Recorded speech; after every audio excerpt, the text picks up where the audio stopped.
Halo teman-teman, perkenalkan saya Rifadhanus Prima. Oke, pada kesempatan ini saya akan menjelaskan materi mengenai sekolah Holland Science School dan Holland Inline School.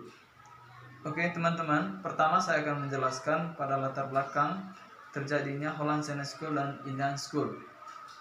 Pada abad permulaan ke-20, pemerintah Belanda atas pengaruh politik yang dipelopori oleh Mr.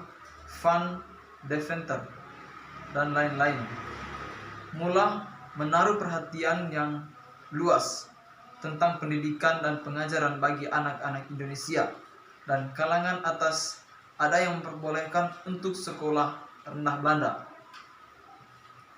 yang kelak akan melanjutkan pelajarannya ke sekolah tinggi, misalnya Sofia. Di samping itu, ada juga rencana pelajaran sekolah kelas 1 untuk memenuhi kegiatan masyarakat Indonesia agar anak dapat mengikuti pelajaran yang lebih tinggi. Pengajaran bagi masyarakat umumnya diperluas sekolah kelas 2, diperbanyak pada tahun 1907. Sekolah kelas 1 diberi pelajaran bahasa Belanda mulai kelas 3 sampai dengan kelas 6, lamanya jadi 6 tahun. Sekolah ini dipimpin oleh seorang kepala sekolah. Di dalam sekolah baru ini tidak diberikan pelajaran sejarah Indonesia. Sifat itu pengajaran tetap intelektualitas, tidak berisi semangat kebangsaan atau tidak berisi usaha-usaha perkembangan kebudayaan kebangsaan. Yang berikut saya akan menjelaskan pendirian HCS atau Holland Science School. Di Indonesia berdiri perkumpulan Cina atau Tionghoa pada tahun 1900 yang mula mendirikan gedung pertemuan untuk menyebarkan kebiasaan moral dan kebiasaan menurut ajaran Konfusi. Perhatian mereka tertuju pada pendidikan dengan pendidikan sekolah. Pada mulanya bahasa Belanda termasuk dalam kurikulum. Akan tetapi ternyata orang Belanda kurang suka menggunakan bahasanya kepada bukan orang Belanda. Karena sukarnya memasuki ILS, maka mereka menggaji guru Belanda dengan gaji tertinggi, dan untuk ilmu meminta bantuan kepada pemerintah. Mereka kecewa sewaktu-waktu pemerintah itu ditolak, karena mereka meminta bantuan dari Cina dan mengganti guru Belanda dengan guru Inggris. Dengan demikian, bahasa Belanda dihapuskan dari kurikulum.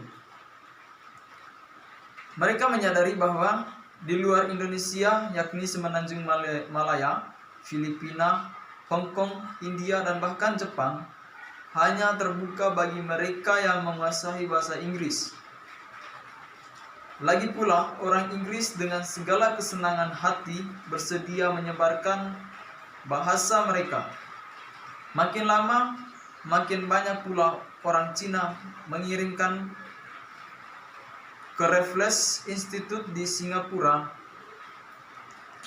Di samping itu, Kaisaran Cina menunjukkan banyak perhatian kepada perkembangan pendidikan di daerah jajahan Belanda. Didasarnya bahwa melalui pendidikan dapat dicapai hubungan yang lebih erat antara orang Cina dan perantauan yang di tanah leluhurnya. Akhirnya sekolah ini menjadi suatu bagian dari sistem pendidikan negara Cina.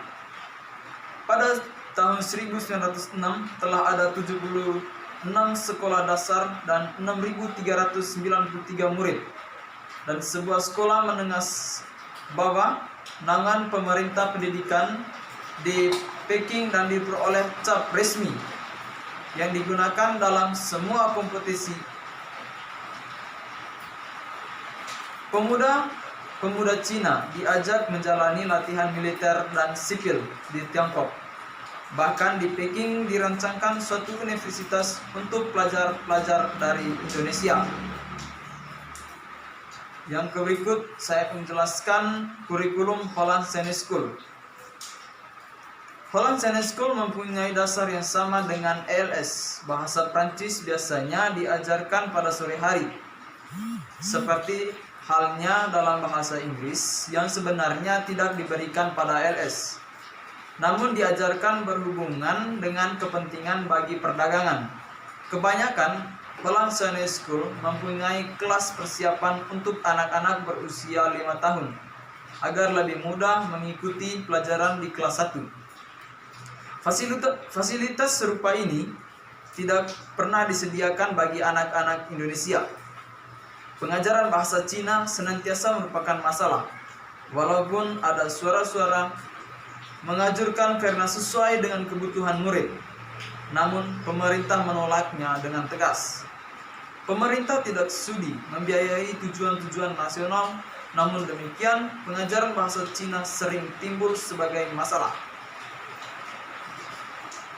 Usaha untuk mengajarkan bahasa Melayu juga tidak berhasil karena bahasa Melayu dipandang sebagai bahasa pasar dan digunakan terhadap pembantu. Lagi pula orang Cina menginginkan kebudayaan Barat, dan banyak di antara mereka yang menggunakan bahasa Belanda dalam rumah tangga dan pergaulan sehari-hari. Oke teman-teman, mungkin itu saja materi yang dapat saya sampaikan, dan materi selanjutnya akan disampaikan oleh teman-teman kelompok saya. Sekian dan terima kasih. Assalamualaikum warahmatullahi wabarakatuh. Di sini saya akan melanjutkan materi dari kelompok 5, yaitu poin B, Guru Holland's Chinese School atau disingkat dengan HCS. HCS mempunyai kurikulum dan buku-buku pelajaran yang sama dengan ILS. Sudah seharusnya memerlukan guru yang sama tarafnya. Dari segi politik, seharusnya dipekerjakan guru Belanda, akan tetapi karena jumlah HCS bertambah, maka pendidikan guru Cina yang mempunyai kualitas yang sama menjadi urgen. Pada tahun 1916, dibuka HKS atau Hogere Quick School, yaitu sekolah guru yang lebih tinggi untuk mendidik guru HIS yang juga dapat mendidik guru Cina. Namun orang-orang Cina sendiri akan merasakannya sebagai suatu kemunduran bila disatukan dengan calon guru Indonesia, karena mereka berusaha mendapatkan status legal yang sama dengan bangsa Jepang yang dipersamakan haknya dengan orang kulit putih.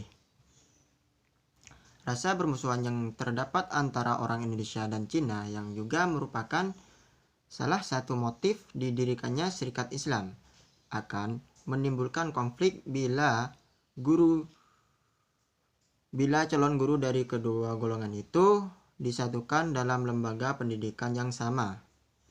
Sebaliknya, ada pendapat bahwa Cina peranakan telah banyak mengintegrasikan diri dengan bangsa Indonesia, bahkan telah dapat menikmati kesastraan, kesenian, dan kebudayaan Indonesia. Namun, akhirnya dianggap bahwa pada hakikatnya orang Cina berbeda dengan Indonesia dan tidak akan aman bila dididik di bawah atap yang sama. Maka pada tahun 1917 didirikanlah HCK atau disebut Holland's Chinese Quick School atau Sekolah Guru Cina di Meester Cornelis, Batavia. Calon guru diambil dari lulusan HCS atau LS, juga dari Mulo.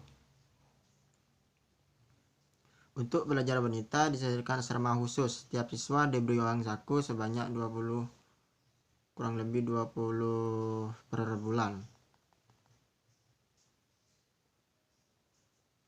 Penyediaan guru-guru Cina pada prinsipnya bukan suatu usaha untuk menyesuaikan program sekolah dengan kebutuhan orang Cina, melainkan untuk mendapatkan guru yang relatif murah bagi HCS yang kian bertambah jumlahnya. Dalam kurikulum sendiri, tidak diadakan perubahan dengan guru-guru Cina yang telah sangat keberatan sehingga merasa asing terhadap kebudayaan sendiri.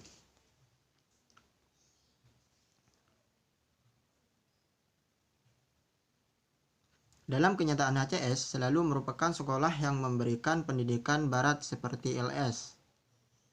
Selanjutnya poin yang C, penerimaan murid Holland's Chinese School.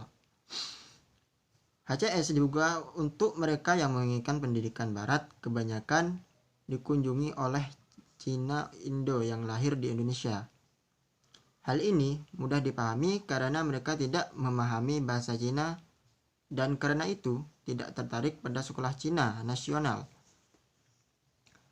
HCS yang didirikan atas pertimbangan politik untuk mengimbangi sekolah THHK tidak berhasil sepenuhnya karena orang Cina terus mengirimkan anaknya ke Tiongkok. Orang Cina Kalimantan Barat misalnya merasa lebih dekat kepada Singapura atau Shanghai daripada Batavia. Mereka menyekolahkan anaknya ke sekolah Cina dan kemudian ke Tiongkok. Bahkan, pendirian HCS yang dijunjung tinggi di Jawa tidak akan mereka hargai bila ditawarkan. Juga bahasa Melayu kurang mereka dihiraukan dan orang Dayak bahkan mempelajari bahasa Cina untuk berhubungan dengan mereka. Pada tahun 1915, HCS di Pontianak hanya dikunjungi oleh 70 murid dari 10.000 penduduk Cina. Syarat masuk HCS bagi anak Cina lebih lunak. Syarat usia maksimum yaitu 7 tahun. Dan penguasaan bahasa Belanda tidak diberlakukan dengan ketat. Kesempatan belajar bagi anak-anak Cina pada tahun 1908 lebih baik daripada untuk anak Indonesia. Jumlah sekolah meningkat dari 4 di tahun 1908 menjadi 29 di tahun 1915 dan 34 di tahun 1920. Dan jumlah muridnya dari 821 menjadi 5.323 dan 7.785 orang. Kesempatan belajar yang lebih baik ini berkemungkinan dominasi Cina bukan hanya dalam bidang komersial melainkan juga bidang intelektual dan dibantu oleh kondisi finansial yang lebih menguntungkan. Secara proporsional mereka lebih banyak memasuki universitas daripada orang Indonesia. Sekian terima kasih. Wassalamualaikum warahmatullahi wabarakatuh. Selamat sore, perkenalkan nama saya Aris Nokaba, NPM 2191 0003 0017. Saya akan menjelaskan materi kelompok kami yang di pendirian HIS atau Holland Internet School. Alasan bagi pendirian HIS ialah keinginan yang kian menguat di kalangan orang Indonesia untuk memperoleh pendidikan, khususnya pendidikan barat. Keinginan ini adalah konsekuensi yang wajar dan perubahan kondisi sosial politik di timur. Sekolah ini memberikan pendidikan yang serasi untuk menipu ujian pegawai rendah untuk Oskia, Sofia, dan Nias.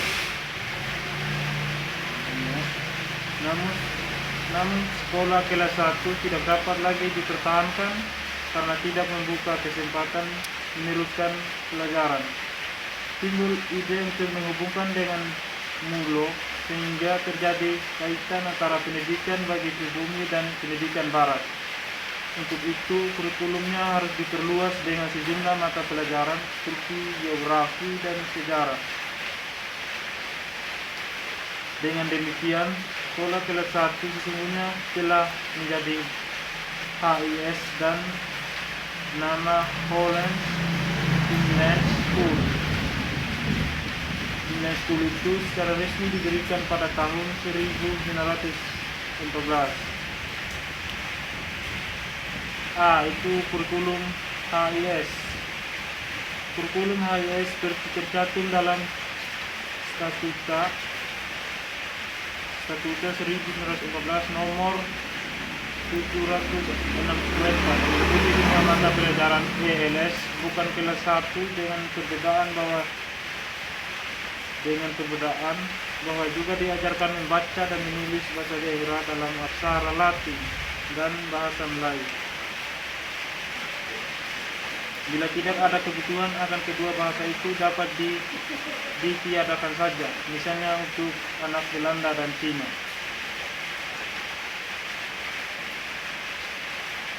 Lulusan HIS relatif banyak lulus dalam ujian pegawai rendah. Suatu bukti akan keberhasilan sekolah ini.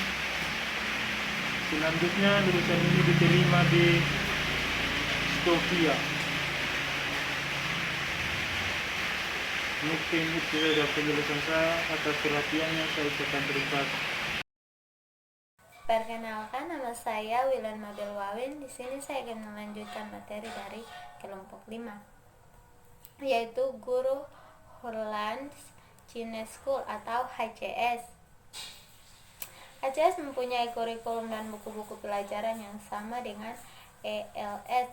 Sudah seharusnya memerlukan guru yang sama tarafnya. Dari segi politik seharusnya dipekerjakan guru Belanda, akan tetapi karena jumlah HCS bertambah, maka pendidikan guru Cina yang mempunyai kualitas yang sama menjadi urgen.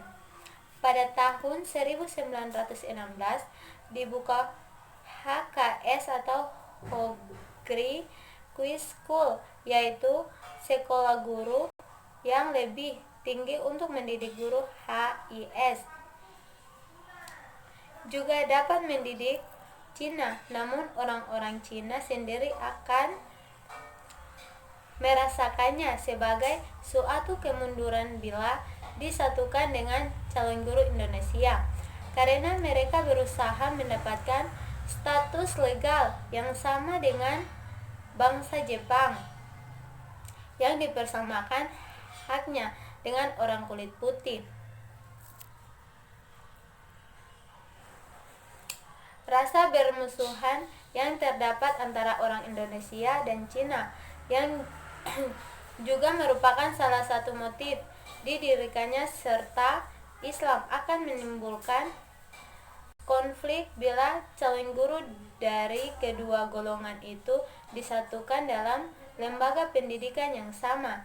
Sebaiknya ada pendapat bahwa Cina telah banyak mengintegrasikan diri dengan bangsa Indonesia, bahkan telah dapat menikmati kesusastraan, kesenian, dan kebudayaan Indonesia.